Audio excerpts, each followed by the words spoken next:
Hey, expert investors, Paul here. Today we're going to talk about Bill 184 and how it's going to affect landlords and tenants for that matter.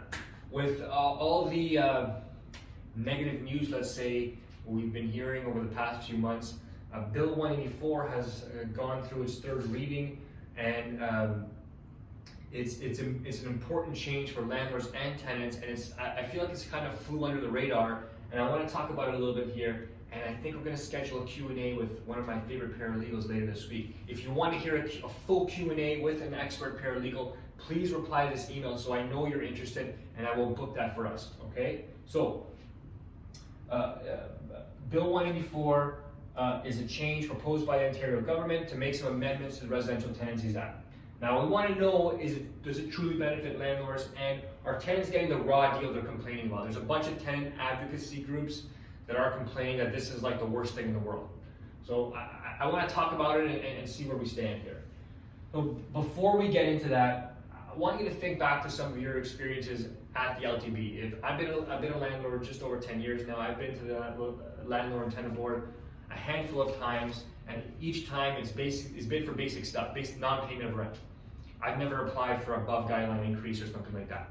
So non-payment of rent for whatever reason. And each time I've been successful in evicting the tenant who was not paying and getting the order for rent arrears, meaning an order from the Landlord and Tenant Board saying the tenant owes me money. Have I collected on those rents? That's another story. I've maybe gotten 10 to 20% of the rents that have been owed to me in that time. That's another point that's up for debate. But overall, I think a lot of landlords might agree with my kind of experience or have different and might even have worse experiences. But what's funny is that tenants have the complete opposite. Even though as landlords we feel the LTB is completely biased towards tenants, tenants feel like it's not enough, which is bewildering.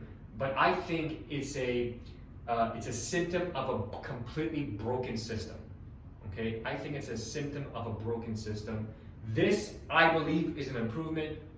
You may believe different, but let's talk about it. So, profound disagreement surrounding the functions of the board as an arbiter of equal justice. I couldn't put it any better than that. A profound disagreement surrounding the functions of the board as an arbiter of equal justice. Both parties think it's unfair, and I think this is a real problem, okay? You're going to hear a lot about tenant advocacy groups, that's a mouthful, saying that evictions over the last few years have been increasing, and so have applications for above guideline rent increases. And I don't think that's a real benefit to landlords. If evictions are increasing, that means more tenants are not paying the rent. I don't know what exactly the reasons are for all these tenants not paying the rent, but if evictions are increasing, it means the system's working. That's not a real benefit. I would prefer never to go to the Landlord and Tenant Board ever again. I hate it there. Honest to God, it's a terrible experience for me. So I don't see that as a huge benefit to landlords. I see that as a system doing what it's supposed to be doing.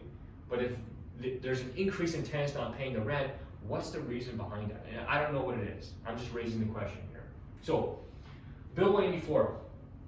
Currently, disputes over evictions, rent arrears, all have to be heard at an LTB hearing. You do your N4, you wait 2 weeks. If they still haven't paid the rent, you file an L1, then you wait for a hearing, which right now, there are no hearings because there's a, eviction holiday. But under normal circumstances, and the LTB will be resuming soon, you would wait for a hearing. And this is the real problem, is that you have a tenant who's not paying rent for whatever reason, justified or not, and it's taking 2, 3, 4 months just to get in front of an adjudicator at the LTB, and that is not how a system should work. That is not fair for anybody. Even for a tenant who has a real issue, they deserve to be heard too. And if we have tenants take advantage of landlords, we deserve to have a voice and get them out sooner rather than later, okay? Rent repayment plan. So if you've ever been to the Landlord and Tenant Board, what they do is if a tenant doesn't show up, they just issue an eviction order, and the tenant usually leaves at that point. But if the tenant shows up and they have a real concern, and there's some kind of agreement made, typically what happens is a rent repayment plan, our common agreement is drawn up at the LTB hearing or in mediation at the LTB if an eviction is not ordered. So there might be an issue at the unit, whether it's a repair or whatever else, and the tenant says, I'm not paying rent until you fix this, or until you do that. They go to LTB, they have an agreement, whatever the thing is going to be remedied, and then the adjudicator or mediator will come up with a rent repayment plan so the tenant can repay in installments. And often Section 78 is included in the agreement, otherwise known as an over-the-counter eviction.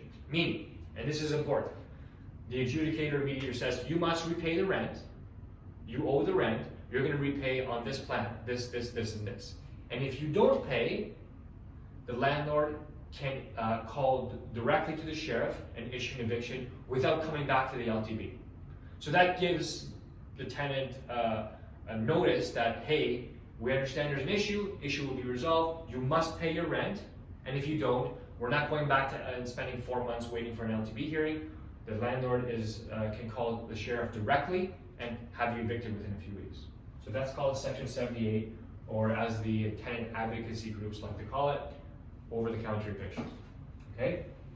Bill 184, if there's a non-payment of rent, which is the major issue at Landlord and Tenant Board, let's be honest, will allow payment plans to be drawn up outside of LTB between landlord and tenant. So if there's an issue, rather than waiting 2, 3, 4 months to get a hearing to make an agreement, the Bill 184 is saying, meet with your tenant, talk nicely, and come up with a plan.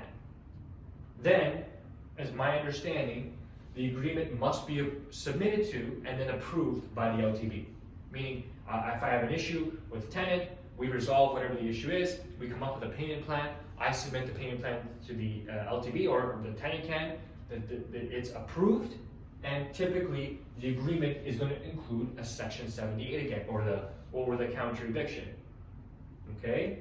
So that's a big change. It's saving time and energy and waste, and I shouldn't say wasted energy, but if the tenant and landlord can have an agreement without showing up to the LTB, I think everybody benefits. There's less waiting time, less strain on the system, landlord and tenant have an agreement, and everyone's happy. And the LTB still gets to oversee it, but through an online or some kind of submission system. Okay? If an agreement cannot be reached by landlord and tenant, you can't figure out the dispute, then you have to book a hearing. But the Bill 184 allows for the to skip a hearing and make an agreement, have it approved, and still have a Section 78 order in there if the tenant does not comply with the agreement. Now, some of the tenant advocacy groups are upset that landlords are going to take advantage of tenants in the sense, and because tenants are not aware of the law, and they're going to force them to sign agreements that they can't hold up. True, could happen.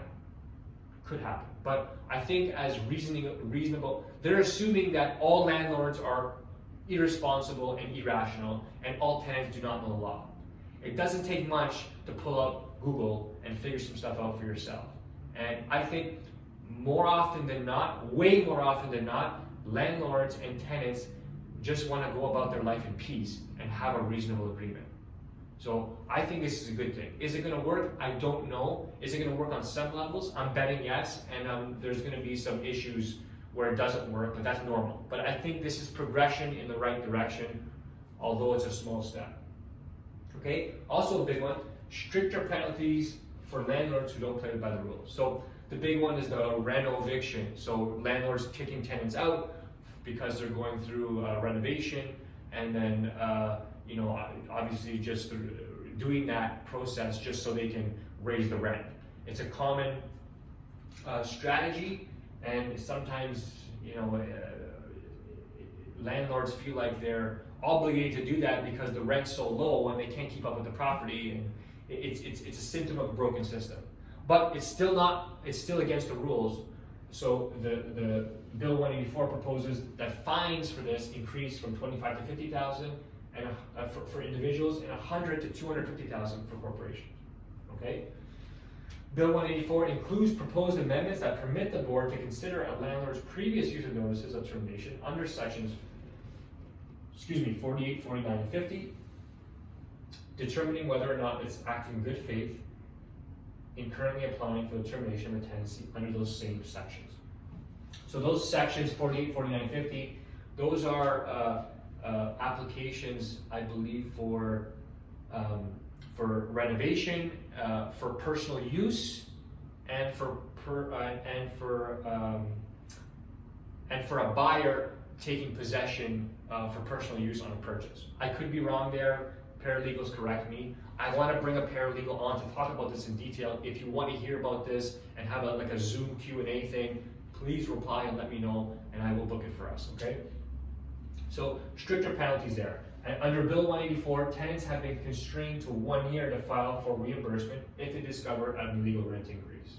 So what that means is, if they feel like they've got an illegal rent increase or they've been kicked out for illegal reasons and the tenant has done whatever to increase the rent and make a profit, they have up to 1 year to discover the rent increase. They had longer before. This has been shortened. So, and I think it makes sense. Because if you're already living somewhere else, and you're going to discover it right away. If you discover it 3 years later, then it's beyond the point where it's actually relevant. So there's several more things I could cover, but I don't want to make this video to be an hour. I want to bring an expert on who can talk to this in great detail and help me understand more and help you understand more also. So again, if you wanted me to bring a paralegal on, reply to this email and I will do that. So Bill 184.